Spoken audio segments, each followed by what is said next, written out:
As a young teenager, Bill was exposed to speaking in tongues in a Pentecostal church. What he witnessed was, according to Paul, both right and wrong at the same time. Understanding why requires separating the two forms the gift actually takes. The first form is the personal prayer language.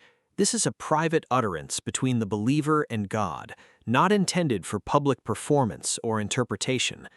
Paul describes it as speaking mysteries to God, edifying the self rather than the church.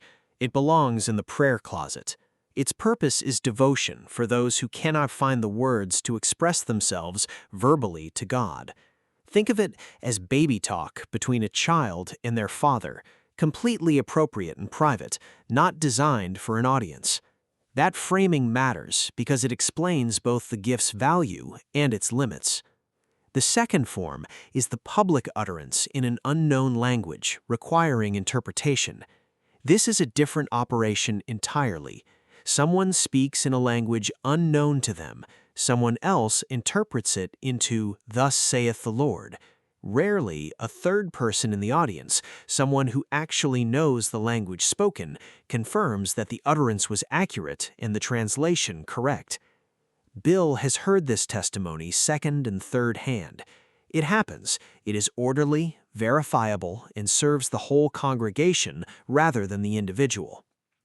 Bill's little church got the first part right. The gift was real. But two problems emerged.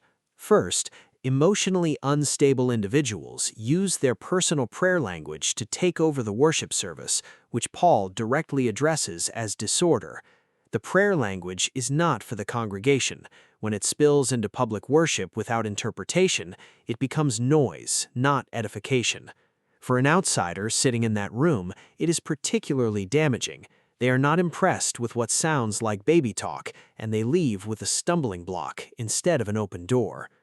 The second and deeper error was theological. Bill's church taught that speaking in tongues was proof of the indwelling Holy Spirit. Paul never said that. He said the fruit of the Spirit is the proof: love, joy, peace, patience, kindness, goodness, faithfulness, gentleness, self-control. A person can speak in tongues and produce none of that fruit. A person can never speak in tongues and produce all of it. The gift is real. The evidence test was wrong. And getting the evidence test wrong changes everything downstream. Who gets counted, who gets dismissed, and what the outsider is told they need in order to belong.